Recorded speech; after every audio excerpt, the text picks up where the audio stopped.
वक्रतुंड महाकाय सूर्यकोटि समप्रभा निर्विघ्नं कुरु मे देव सर्वकार्येषु सर्वदा।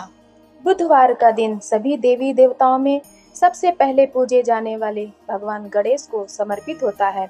बुधवार के दिन उपवास रखने का विशेष महत्व होता है, क्योंकि बुधवार के देवता भगवान गणेश बुद्धि के देवता हैं।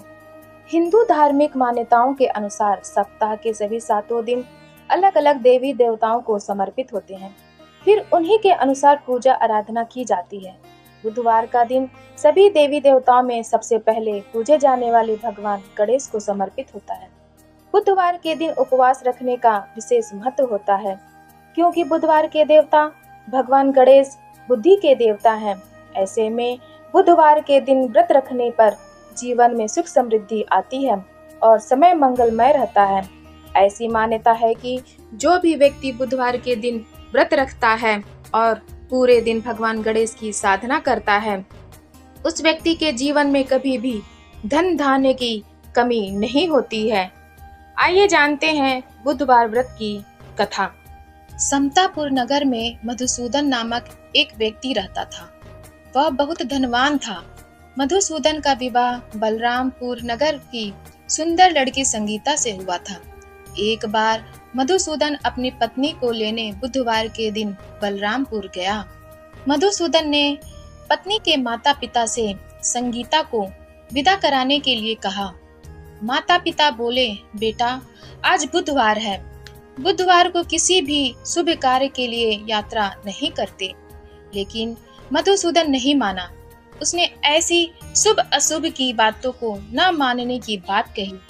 दोनों ने बैलगाड़ी से यात्रा प्रारंभ की। 2 कोस की यात्रा के बाद उसकी गाड़ी का एक पहिया टूट गया। वहां से दोनों ने पैदल ही यात्रा शुरू की। रास्ते में संगीता को प्यास लगी। मधुसूदन उसे एक पेड़ के नीचे बैठाकर जल लेने चला गया। थोड़ी देर बाद जब मधुसूदन कहीं से जल लेकर वापस आया तो वह बुरी तरह हैरान हो उठा, क्योंकि उसकी पत्नी के पास उसकी ही शक्ल सूरत का एक दूसरा व्यक्ति बैठा था। संगीता भी मधुसूदन को देखकर हैरान रह गई। वह दोनों में कोई अंतर नहीं कर पाई। मधुसूदन ने उस व्यक्ति से पूछा, तुम कौन हो और मेरी पत्नी के पास क्यों बैठे हो? मधुसूदन की बात सुनकर उस व्यक्ति ने कहा, अरे भाई, यह मेरी पत्नी संगीता है। मैं अपनी पत्नी को ससुराल से विदा कराकर लाया हूँ। लेकिन तुम कौन हो जो मुझसे ऐसा प्रश्न कर रहे हो? मधुसूदन ने कहा, तुम जरूर कोई चोर या ठग हो। यह मेरी पत्नी संगीता है। मैं इसे पेड़ के नीचे बैठाकर जल लेने गया था।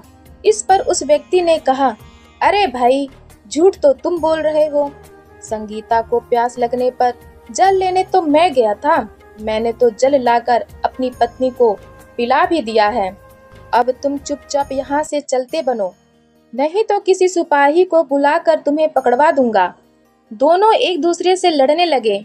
उन्हें लड़ते देख बहुत से लोग वहां एकत्र हो गए। नगर के कुछ सिपाही भी वहां आ गए।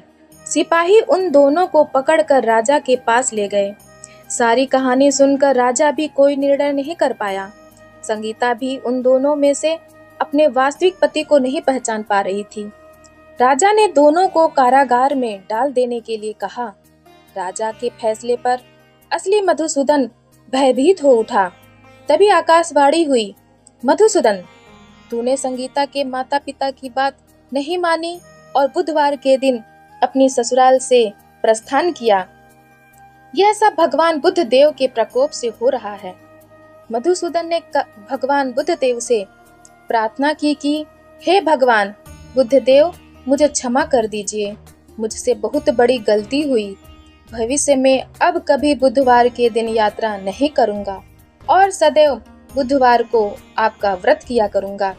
मधुसूदन के प्रार्थना करने से भगवान बुद्ध देव ने उसे क्षमा कर दिया। तभी दूसरा व्यक्ति राजा के सामने से गायब हो गया। राजा और दूसरे लोग इस चमत्कार को देख हैरान हो गए। भगवान बुद्ध देव की इस अनुकंपा से राजा ने मधुसूदन और उसकी पत्नी को सम्मान पूर्वक विदा किया।